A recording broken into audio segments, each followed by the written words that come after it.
السلام علیکم ورحمۃ اللہ وبرکاتہ۔ اسٹوڈینٹس، ابھی تک فارسی کی دوسری میں آپ نے 13 حکایتیں پڑھی ہیں۔ آج ہم شروع کرتے ہیں حکایت نمبر 14۔ چینل پر نئے ہیں تو چینل کو سبسکرائب کر لیں اور بیل آئیکن پریس کر لیں تاکہ جو بھی نوٹیفیکیشن آئے سب سے پہلے آپ کو ملے۔ تو شروع کرتے ہیں آج کا لیسن۔ یاد دارم کہ شب در کاروان ہما شب رفتہ بودم و سحر برکنار بیشا خفتہ شوریدہ کہ در آن سفر ہمراہ معبود نعرہ بزد و راہ بیاباں گرفت و یک نفس آرام نیافت چون روز شد گفتمش این چه حال بود گفت بلبلا را دیدم که بنالش در آمدہ بودند از درخت و کبکا در کوه و غوکا در آب و بہائم در بیشا اندیشہ کردم کہ مروت نباشد ہما در تسبیح و من بغفلت خفتہ۔ پھر اس کے بعد قطع ہے دوش مرغے بصبح می نالید عقل و صبر ببورد و طاقت و ہوش یکے از دوستان مخلص را مگر آواز من رسید بگوش گفت باور نداشتم کہ تو را بانگ مرغے چونی کند مدہوش گفتم این شرط آدمیت نیست مرغ تسبیح خواں و من خاموش۔ اب اس حکایت میں جو الفاظ دیے گئے ہیں فرمائش کے مطابق اسٹوڈنٹس کا کہنا تھا کہ آپ حکایت کے درمیان جو بھی الفاظ استعمال ہوں اس کا معنی بھی بتا دیں، لہٰذا میں اب معنی بتانے کی کوشش کرتا ہوں۔ کاروانے، سب سے پہلے یاد دارم کہ شب در کاروانے، کاروانے کا مطلب ہوتا ہے قافلہ۔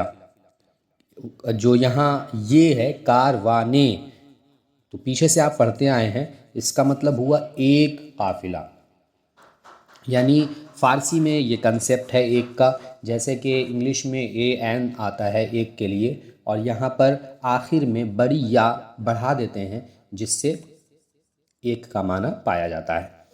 سحر مطلب صبح ہوتا ہے یا تڑکا کہہ لیں، مطلب بہت صبح سویرے جس کو بولتے ہیں، اور فجر، فجر بھی کہہ سکتے ہیں، فجر بھی صبح سے ترجمہ کر سکتے ہیں۔ جنگل یعنی بن، ہندی میں ون کہتے ہیں، جھاڑی بھی کہہ سکتے ہیں آپ۔ شوریدہ مطلب مستانہ، دیوانہ، عاشق۔ نعرہ بزد، نعرہ بزد مطلب نعرہ لگایا ہے نا، تو زد مطلب تو مارنا ہوتا ہے، زدن مصدر سے ہے، اور یہ نعرہ بزد جو ہے نعرہ مارا، یعنی یہ فعل ماضی مطلق ہے، صیغہ واحد غائب ہے، زدن مصدر سے مارنا اس کا مطلب ہوتا ہے۔ بیابان جنگل یا صحرا کہہ لیں۔ یک نفس آرام نیافت، ایک گھڑی آرام نہیں پایا، یہ فعل ماضی منفی نیافت ہے نا، ماضی منفی ہے، صیغہ واحد غائب، یافتن مصدر سے اس کا مطلب ہے پانا، یہ مطلب یہ نیافت جو ہے یہ یافتن مصدر سے آیا ہے، فعل ماضی منفی ہے۔ بلبلا بلبل کی جمع ہے، بلبل ایک پرندہ ہے۔ نالش یعنی فریاد کرنا، گریہ وزاری کرنا۔ کبکا یہ چکور کو کہتے ہیں، کوہ مطلب پہاڑ، غوکا یہ غوک کی جمع ہے جس کا مطلب میڈھک ہوتا ہے۔ بہائم یہ بہیمہ کی جمع ہے، چوپائے جانور۔ اندیشہ کردم میں نے سوچا، فعل ماضی مطلق صیغہ واحد متکلم، کردم، کردم میں میم جو ہے یہ واحد متکلم ہے۔ اندیشیدن یعنی یہ مصدر ہے اندیشیدن، اس سے اس کا مطلب ہوتا ہے اندیشیدن کا مطلب سوچنا۔ مروت یعنی انسانیت۔ تسبیح خدا کی پاکی بیان کرنا، سبحان اللہ کہنا۔ پھر قطع میں جو الفاظ استعمال ہوئے ہیں جیسے کہ دوش گزری ہوئی رات، گزشتہ رات، مرغ پرندہ، می نالید گریہ فریاد، شور کرنا ہے نا، تو شور کر رہا تھا، یہ فعل ماضی استمراری ہے، صیغہ واحد غائب، مصدر نالیدن جس کا مطلب ہوتا ہے شور کرنا، فریاد کرنا، گریہ وزاری کرنا۔ فعل مضارع نالد، فعل امر بنال۔ دوستہ دوست کی جمع ہے جس کا مطلب دوست ہوتا ہے۔ مخلص مطلب سچا، مگر مطلب شاید، باور مطلب یقین، اعتبار۔ بانگ مطلب آواز، صدا۔ مدہوش مطلب مست۔ این شرط آدمیت نیست، یعنی یہ آدمیت، انسانیت کی شرط نہیں ہے، تسبیح خواں یعنی تسبیح پڑھنے والی۔ اب اس کا ترجمہ دیکھتے ہیں۔ یہ تو الفاظ معنی ہو گئے، اور الفاظ کی جو حقیقت ہے وہ لغت کے اعتبار سے اور جو گرامیٹیکل پورشن ہے اس کے اعتبار سے الفاظ کی تحقیق ہو گئی۔ اب ہم بات کرتے ہیں اس حکایت کے پورے ترجمے کی طرف۔ تو ترجمہ کرتے ہیں، غور کریں، آپ انگلیاں اپنی رکھ لیں اور لائن بائی لائن ملانے کی کوشش کریں۔ اور اس سے پہلے جو بھی حکایتیں ہیں آپ اس کا اسلوب دیکھ سکتے ہیں، پرانی ویڈیوز دیکھ سکتے ہیں اور اسے سمجھ کے آگے پڑھیں تاکہ اور آسانی سے آپ کو سمجھ میں آئے۔ تو شروع کرتے ہیں۔ یاد دارم کہ شب در کاروانے ہما شب رفتہ بودم و سحر بر کنارہ بیشہ خفتہ۔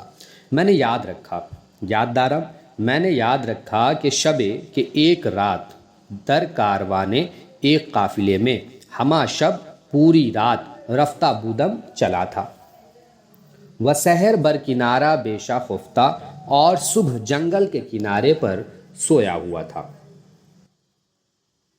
کنارے پر سویا ہوا تھا۔ شوریدے کہ در آ سفر ہمراہ ما بود، ایک مجذوب جو اس سفر میں ہمارے ساتھ تھا، نعرہ بزد، اس نے ایک نعرہ مارا، و راہ بیابا گرفت، اور جنگل کا راستہ پکڑ لیا، و یک نفس آرام نہ یافت، اور ایک گھڑی بھی آرام نہ پایا، چون روز شد، جب دن ہوا، گفتمش میں نے اس سے کہا، اینچے حال بود، یہ کیا حالت تھی؟ گفت، اس نے جواب دیا، بلبلا را دیدم، میں نے بلبلوں کو دیکھا، کہ بنالش در آمدہ بودن از درخت، جو درخت پر گریہ وزاری میں لگی ہوئی تھی، وکبکا در کوہ، اور چکوریں پہاڑ میں، وغوکا در آب، اور میڈھک پانی میں، وبہائم در بیشہ، اور چوپائے جنگل میں۔ یعنی میں نے دیکھا کہ بلبل درخت پر گریہ وزاری کر رہی تھی، چکوریں پہاڑ میں گریہ وزاری، اور میڈھک پانی کے اندر اور چوپائے جنگل میں گریہ وزاری کر رہے تھے، اللہ کو یاد کر رہے تھے۔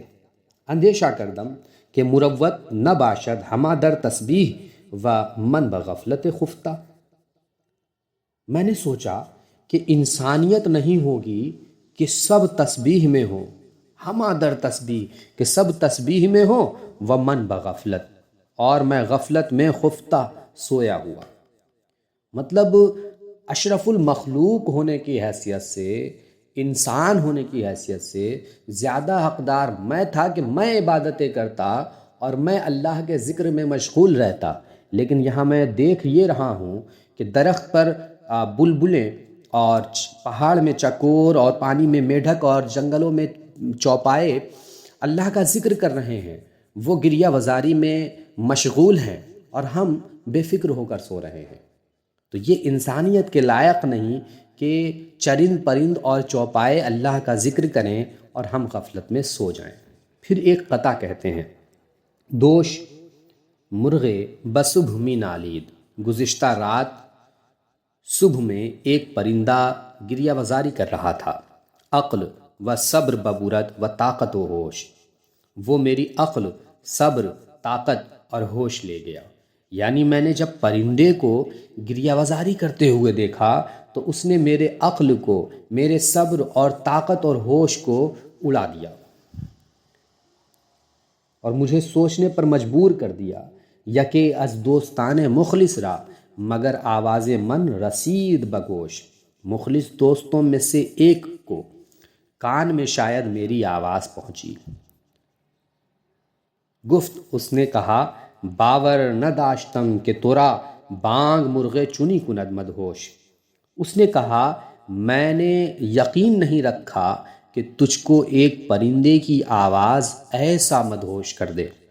گفتم، میں نے کہا، ای شرط آدمیت نیست، میں نے کہا یہ آدمیت کی شرط نہیں ہے، یہ انسانیت کی شرط نہیں ہے کہ مرغ تسبیح خواہ و من خاموش، کہ پرندے تسبیح پڑھیں اور میں خاموش رہوں۔ تو یہاں ایک پیغام ملا کہ اللہ کی مخلوق میں جتنے بھی ہیں وہ سب کے سب اللہ کے ذکر میں مشغول ہیں، اور ان تمام مخلوق میں جو سب سے زیادہ اشرف ہے، جو اشرف ہے، اشرف المخلوق ہے، مخلوق میں سب سے زیادہ افضل ہے، وہ اللہ کے ذکر میں مشغول نہ ہو۔ تو یہ آواز ان آوازوں نے مجھے مدہوش کر دیا، مجھے سوچنے پہ مجبور کر دیا کہ یہ تو انسانیت کے بالکل بھی لائق نہیں ہے کہ انسان خاموش ہو اور سو رہا ہو اور یہ چرند و پرند اور چوپائے اللہ کے ذکر میں مشغول رہیں، اللہ کا ذکر کریں۔ تو ہمیں چاہیے کہ ہم بھی اللہ کے ذکر میں مشغول رہیں۔ اور ایک بات پرندوں کے تعلق سے کہی گئی ہے کہ پرندے تب تک اللہ کا یہ کہہ لیں کہ پرندے ہمہ وقت اللہ کا ذکر کرتے ہیں، جس وقت وہ ذکر سے غافل ہو جاتے ہیں یا تو ان کا شکار ہو جاتا ہے یا پھر وہ اپنی موت مر جاتے ہیں۔ تو سوچنے والی بات ہے کہ تمام مخلوق اللہ کے ذکر میں، اللہ کی عبادت میں مشغول ہے، تو انسان کو، آدمیوں کو چاہیے کہ وہ بھی اللہ کے ذکر میں مشغول رہیں، کیونکہ وہ تو اور زیادہ حقدار ہے، کیونکہ اللہ نے انسان کو عقل سلیم عطا کیا اور دل عطا کیا۔ اس دل میں اللہ کو بسا لو۔ جب اس دل میں اللہ کو بسا لو گے تو پھر دنیا کی چکا چوند تمہیں غافل نہ کر سکے گی، تمہیں سکون میسر ضرور آئے گا، کیونکہ تمہارے دل میں اللہ کی یاد ہوگی۔ تو کوشش کریں عبادتوں میں خود کو مشغول رکھیں اور لغویات سے خود کو دور کریں۔ وما علینا الا البلاغ۔ اگلے لیسن میں انشاءاللہ آپ پڑھیں گے حکایت نمبر 15۔